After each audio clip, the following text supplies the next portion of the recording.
We've had a really great week over the first part of this week.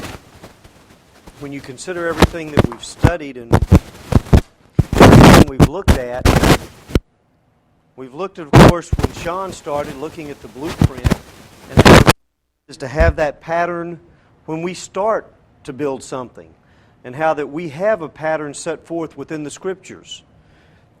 And then Curtis talked about the foundation and how important a foundation and making sure that we set the correct foundation when we are teaching and preaching, that foundation is the correct one that's laid. Because without it, we have nowhere to go. It will collapse. And of course, Aaron talking about the cornerstone and how important that cornerstone is to getting everything in line. Because if you don't set that first cornerstone right, everything else is going to be off. And if it's not the way it should be, the whole building is going to look wrong. I can relate to that because we built a cabin years ago down in the woods, and when we set it up, we thought we had it square. Well, when we started we actually put paneling and stuff on the inside, we started putting it, all of a sudden it didn't quite match up. You got up to putting it on the ceiling and the sheetrock, and it wasn't lining up because we didn't have it exactly square.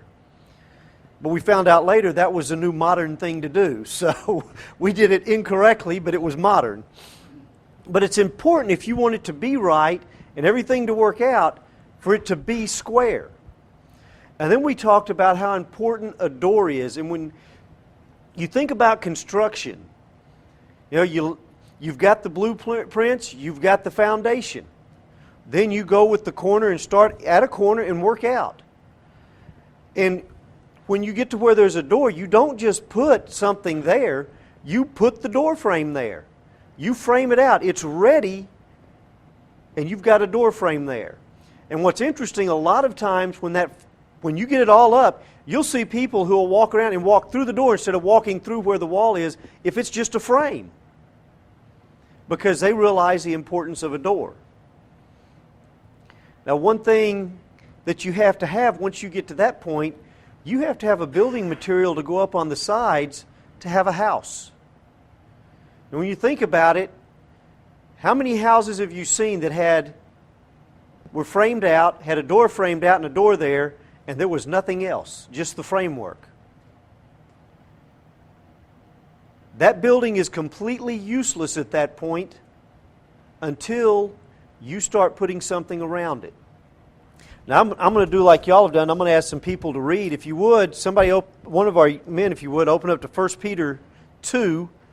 And we're going to kind of read the basic text of where we get this from as far as the stones. Who would like to read that? Okay, I got Mark over here. 1 Peter 2, starting in verse 1 through verse 9.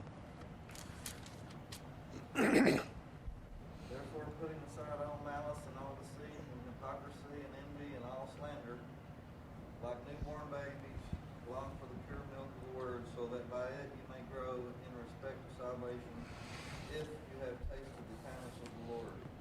And coming to him as to a living stone, which has been rejected by men, but is choice and precious in the sight of God, you also, as living stones, are being built up as a spiritual house for a holy priesthood, to offer up spiritual sacrifices acceptable to God through Jesus Christ. For this is contained in Scripture. Behold, I lay in Zion a choice stone, a precious cornerstone, and he who believes in him will not be disappointed. This precious value then is for you to believe, but for those who disbelieve. The stone which the builders rejected, this became the very cornerstone, and a stone of stumbling and a rock of offense. For they stumbled because they are disobedient to the word, and to this doom they were also appointed. But you are a chosen race, a royal priesthood, a holy nation, a people for God's own possession, so that you may proclaim the excellencies of him who has called you out of the darkness into his marvelous light. Okay, in verse 5 it talks about that we are like living stones. Now there's a couple of things of interest here. Believe it or not, they actually found a flower that they call a living stone because of the way it grows. There is a flower called a living stone, but that's not the word that's used here. Now, I'll ask y'all a question. Aaron, you can't answer this because we talked about it last night. Do y'all realize what the Greek word here actually is? Can anybody tell me what they think that Greek word is when it says the stone part? Any ideas? What kind of stone? Nope. But can you guess what it means? What that word, the word that's used there in the Greek, when you look it up, what it means? I mean, we're talking about building, correct? So what kind of stone do you think it is? A rock? Just a rock, or do what? No, not the chief cornerstone. When it talks about living stones, us being living stones. Do what? Finely hewn? Anybody else? Well, the word doesn't mean that, though. The actual word there actually means a stone. Not one that's been hewn, not one that's anything's been done to. It's a stone. So we're talking about a raw stone that's being put in there. Now, you take that raw stone and it becomes a living stone, and you think about us as we're being put into the church. Are we the type of stone that we need to be? Are we at the place we need to be in our growth when we become a Christian? So, do things happen to us maybe as we're being put in? Sometimes a stone won't go in quite right, so you have to take, and you may work on it just a little bit. But when it talked here, it says a living stone, because in the Greek there's different words for different types of stones. And I think it's interesting when you look at the Greek, we say stone, and we can mean a multitude of different things with one word. But the Greeks had different words that meant different things, just like for love. They had different words, so when we go back and look at it, we can see the true meaning of what the Scriptures meant. And I think there's a reason that he used the word stone instead of a stone that's been quarried and cut precisely and put in. And we think about stones, and a lot of times we think about cinder blocks when we build today. Now, how many of us would like to have a house built out of cinder blocks? That's all you got, inside and out cinder block. Everything's the same. It looks, that may get a little old. Now, think about a stone house. How many of y'all have seen some of the new stone homes that they make? How many of the rocks are the same color, the same size, the same shape? Do they all serve the same purpose? Now, think back to Greek, the first century. When they built a home, what purpose did those rocks serve? Were they on just the outside or the inside of the house? Or did they cover both? Most of them covered both. They were inside and outside. What happens to the stones that are outside? They get weathered. What happens to weathered stones? Do they change? So, we're exposed to a lot of things when we become a Christian. We change. We are a living stone. Now let's go to 1 Corinthians 12. I want somebody to read that because I think it's important that we realize some things here. And this isn't talking about stones. Who would like to read that for me? 1 Corinthians 12, 12 through 26. Carrie? For even as the body is one, yet has many members, and all members of the body, though they are many, are one body, so also is Christ.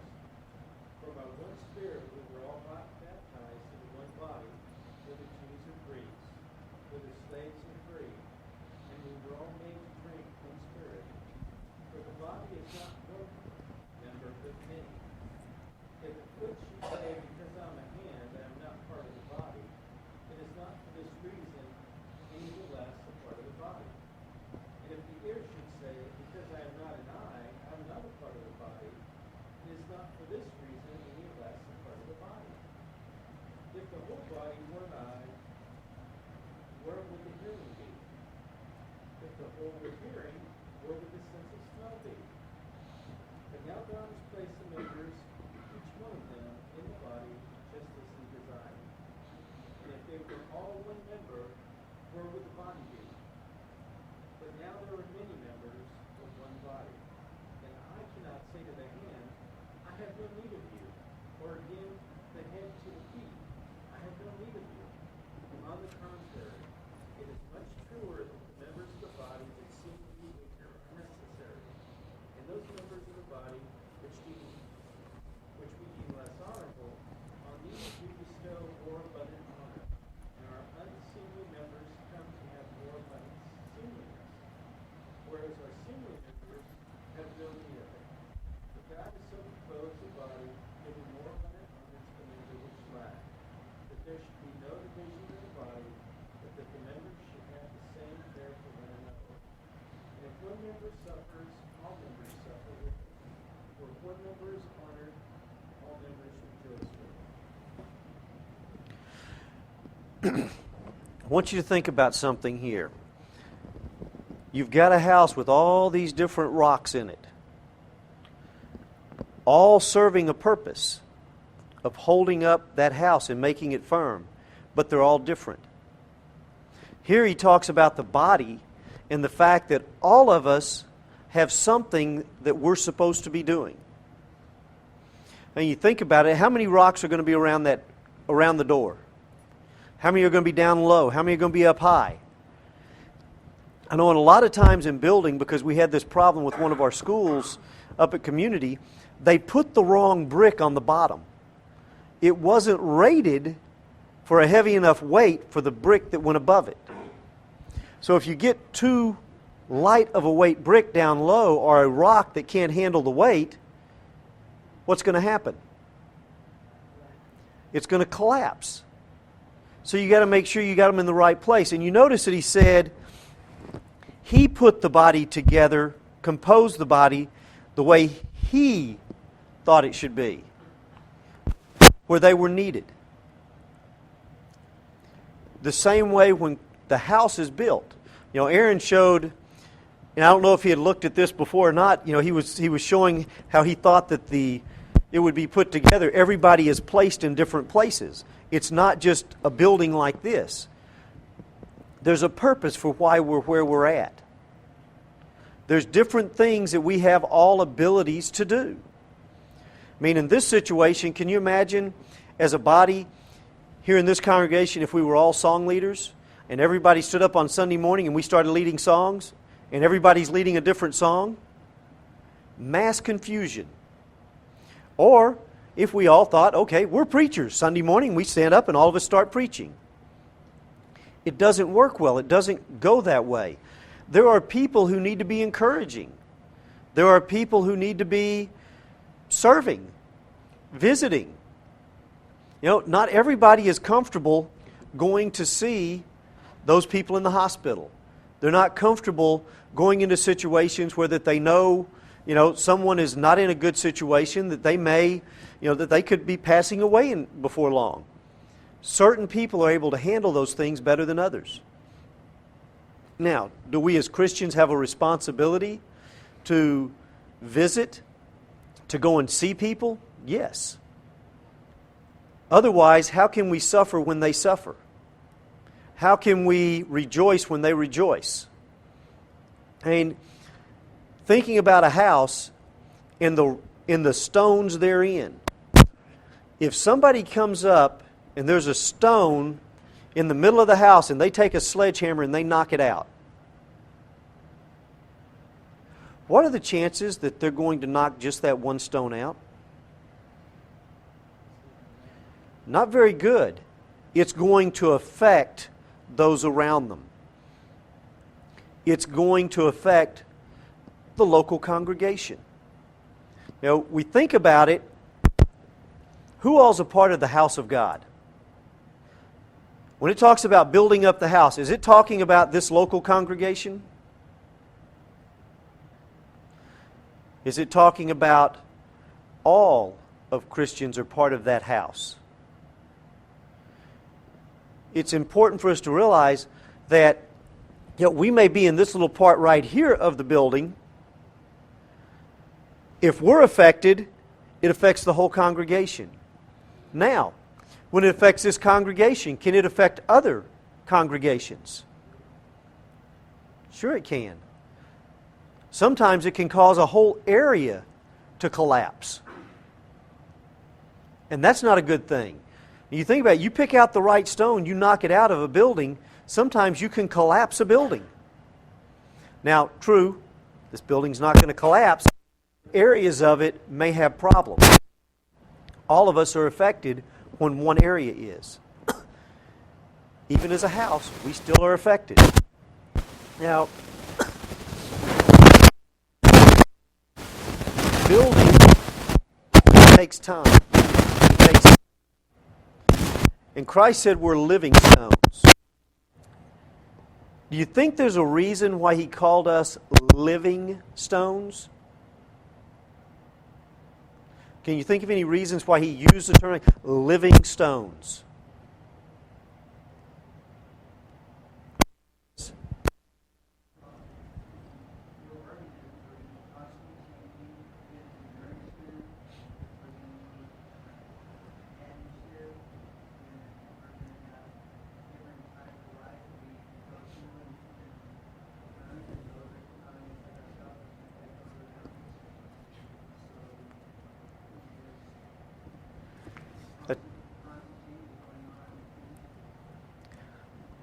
That's interesting because, I mean, that's exactly what you're saying is what I'm looking for. If somebody would go to 1 Corinthians 3, because he actually talks about this. We're going to read verses 1 through 5. It says, "But I, brothers, could not address you as spiritual people, but as people of the flesh, as infants in Christ. I fed you with milk, not solid food, for you were not ready for it. And even now you are not ready yet. For you are still of the flesh. For while there is jealousy and strife among you, are you not of the flesh and behaving only in the human way? For when one says, I follow Paul, and another, I follow Apollos, are you not being merely human? What then is Apollos? What is Paul? Servants through whom you believed, as the Lord assigned each." You know, here he's talking to the Corinthians and he's telling them, you know, when I came to you and spoke to you in terms of human man, just of fleshly, because that's the only way you'd understand. I fed you milk. I couldn't feed you meat. You had to grow into it. You had to mature. And you think about it, when we become a Christian, we're that rough rock on the outside of that building. Now, the inside of it is being smoothed and worked so that it looks good on the inside. And the outside is being worn by weather, and many times that weather affects us. In the church, we are affected both inside and outside the church. We're going to have to grow because of the effects of the world on us as Christians and be polished on the inside. And basically, what I'm saying is, the way we look outside doesn't really matter. The way the world looks at us, they may see us as very different. But it's what's inside. Christ is the one who's polishing us, making us the way we should be, as long as we're studying, we're getting the meat that we need. And you think about it, if you have a stone in a house, and on the inside of it, that house, it's rough and jagged and you can't do anything with it. No matter what you do, it remains rough and jagged. Is it going to be a benefit on the inside of that house? I mean, you think about it. Imagine one being down a hallway and you walk down a hall and there's a rough, jagged rock that sticks out all the time, what are the chances you're going to run into it? Pretty good. I mean, most of us have things in our house that we know it's there, it's been there for years, and we still run into it. Just like that, it's going to be harmful. Now, one of the other questions I have, and this is one that I basically answered, and I'll see if y'all remember this. When do we become a stone? A living stone?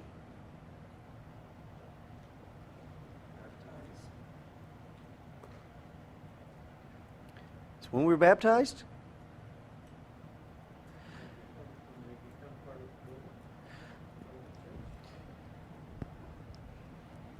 It says we'll become like living stones.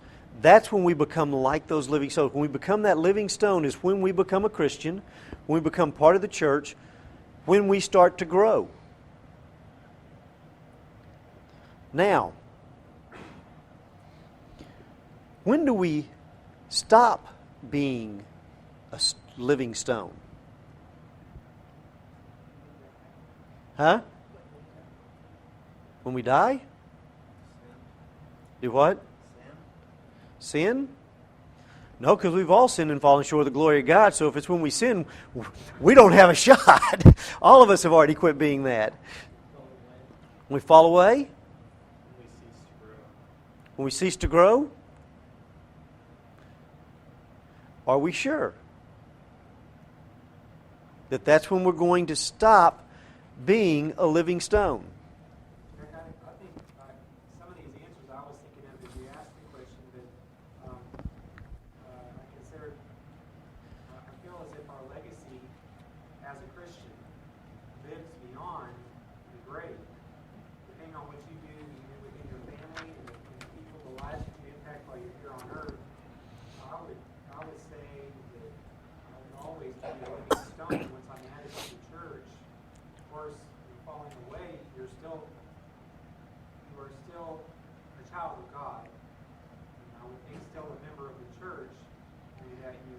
You've fallen away.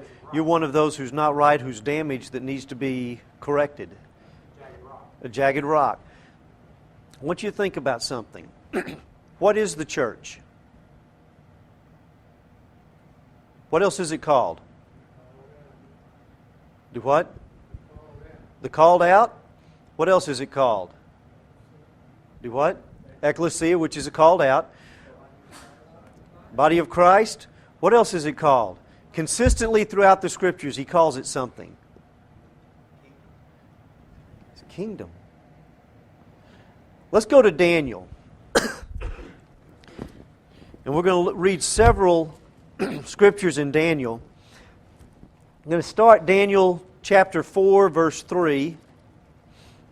It says, "How great are his signs, how mighty his wonders. His kingdom is an everlasting kingdom, and his dominion endures from generation to generation." And then down in verse 34 of that same chapter, "At the end of the days, I, Nebuchadnezzar, lifted up my eyes to heaven, and my reason returned to me, and I blessed the Most High, and praised and honored him who lives forever, for his dominion is an everlasting dominion, and his kingdom endures from generation to generation." And then Daniel 7:27, "And the kingdom and the dominion and the greatness of the kingdoms under the whole heaven shall be given to the people of the saints of the Most High. Their kingdom shall be an everlasting kingdom, and all dominions shall serve and obey them." Now, also you go to Psalms 145 and verse 13. It says, "Your kingdom is an everlasting kingdom, and your dominion endures throughout all generations. The Lord is faithful in all his words and his kindness and in all his works." And then we've already read in the last, I think we've read it several times this week, Matthew 16, 17, and 18, where he talks about he will build his church, and he calls it his kingdom.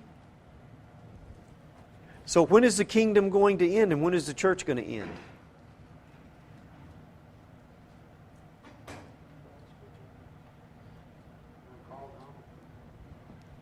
Wait a minute. How long is it going to last? What does everlasting mean? Forever. We look at it and we say, okay, it's going to end when we end here on this earth. But is that what the Scriptures say? If His kingdom is everlasting and the kingdom is the church, when's it going to end? So why would we think that we're going to cease being living stones? Are we not? I mean, you think about Christ when He talked about David, and when the prophets talked about David. Did they refer to him in the past tense? He sits upon his throne. He said unto David, or David said unto him, my Lord. So you think about it, here you've got, he's in a present tense. We don't cease to exist. This body may, but what is this body anyway? Is this body who we are? The body is irrelevant. Because if our body were important, then wouldn't we want to look wonderful? We want to look beautiful. We want to be the most perfect that we could be. But it doesn't matter. That's not what God looks at. When He talks about living stones, He's not talking about these earthly bodies. He's talking about our spiritual body. It's like a living stone. It's growing. We grow spiritually. We change spiritually. And in the last day, when we're called back to heaven, what are we going to be like? What are we going to be in? We're going to be in this body? A new body. A more glorious body. We're a living stone. We're changing.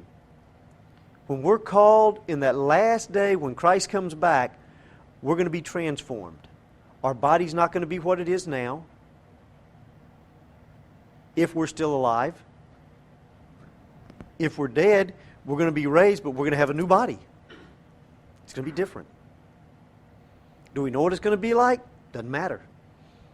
God says it's going to be more glorious. Who cares? We're changing. Constantly changing. And spiritually, it's important that we realize that. That we work at changing. That we study the Scriptures. That we do the things we can so that in that last day, we don't have to worry. I mean, let's go to Matthew 13, because I want to look at something here. Because I think it's important that we look at some things when we talk about in that last day and what can happen. I want to start in Matthew chapter 13, verse 24. It says, He put another parable before them, saying, The kingdom of heaven may be compared to a man who sowed seed in his field.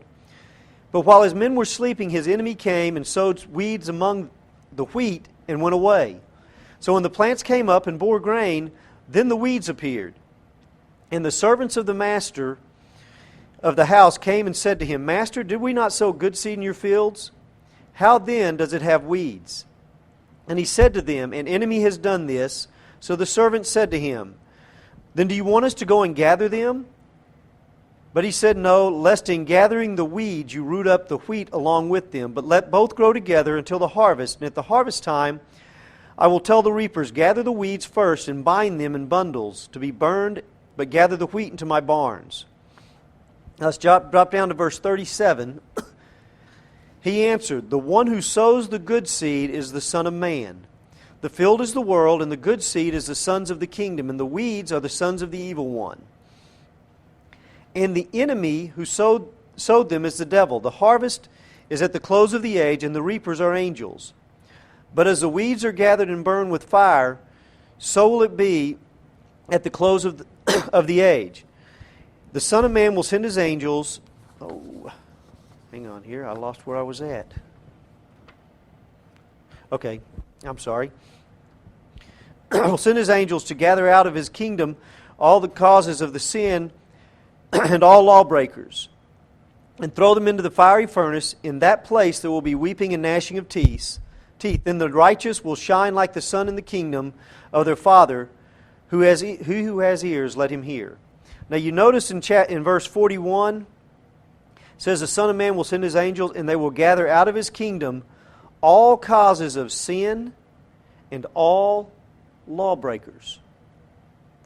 Now what law is he talking about? Christ's law.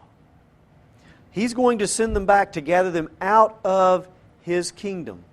Now we already know that the field is the world, and he talks about that. But he comes down, he says, also, I'm going to gather out of my kingdom all causes of sin and all lawbreakers, and throw them into the fiery furnace. In that place there will be weeping and gnashing of teeth. There are going to be those in the church, in that building, who are going to be living stones, but for all intensive purposes, they're dead. They're going to be those who cause people to sin. They may be preachers, they may be elders, they may be deacons, they may be teachers. They may be just somebody in the congregation saying things that they shouldn't, but they cause others to sin. They may be gossips. Anything that could cause somebody else to sin. The reason I said gossips is because it always takes two people to gossip. One to say it and one to listen. Because if nobody will listen, the person saying it can't say anything. Always takes two people. So gossips always include two, the one listening and the one hearing. So if you're hearing something that somebody's telling you about somebody else, you can be considered a gossip also. So when this happens, those will be taken out and thrown into hell, where there's going to be weeping and gnashing of teeth. When's that going to happen? Not now. Those things are going to happen while we're here. We're going to have problems in the church, whether we like it or not. Now, do we need to be looking for those and seeking them out, making sure they do not teach the things that they should? Yes. It's very important that we do that. We want to keep the congregation here as pure as we can, because in so doing, we don't have to worry about others crumbling around them. The purer we can keep this congregation, the safer each of us are. At the same time, we need to be looking out for each other. We need to care enough about each other that we ask questions when people aren't here. Because we want to know where they're at. We want to make sure that things are okay.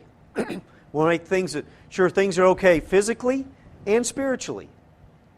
Because if somebody's not here, there may be something physically that's wrong, or there may be something spiritually that's wrong. So we need to be asking questions. We need to know. So, if brothers and sisters are asking us questions about where we are, what we're doing, things like that, it's not because they're trying to get into somebody's business. It's because we want to make sure everybody here goes to heaven. We want to make sure that this congregation has a high percentage when we go to that door.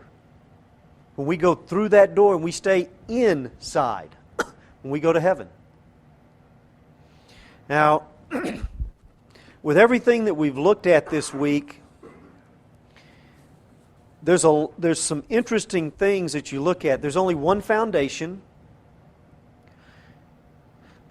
There's only one chief cornerstone. There's only one door. Now, I find it interesting there's only one door. No back door. No windows. Maybe a strange house, but it only says one door. There's only one way in.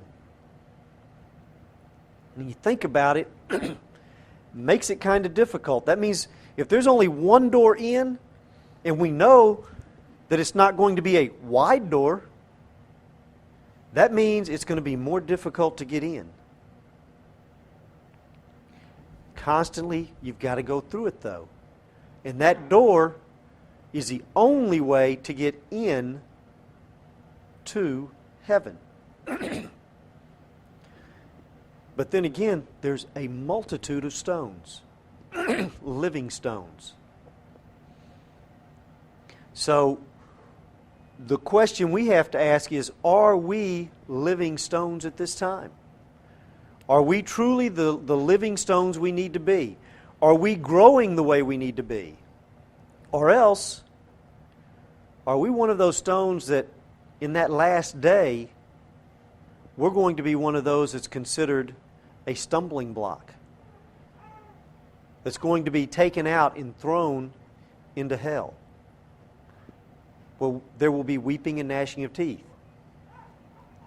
If we haven't gone through the door to start with, there's no chance of us making it to heaven. Christ has told us what we need to do. We have to hear.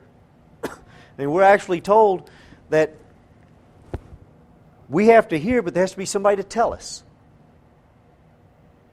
We have to believe. How can they believe unless somebody tells them, unless they hear? Then we have to repent. There has to be repentance. We have to be sorry and change what we're doing. And we have to confess. We're told with confession, or with the mouth, confession is made. And then, as they were told in Acts 2 on the day of Pentecost, you must be baptized. You know, I'm looking out amongst this group, and I don't know that there's anybody here that hasn't been baptized, which is a wonderful thing to have a group of adults like that here at a vacation Bible school and say, you know what? We've got a group of Christians. That's a wonderful thing. But are we the stones we need to be? If not, we need to make changes.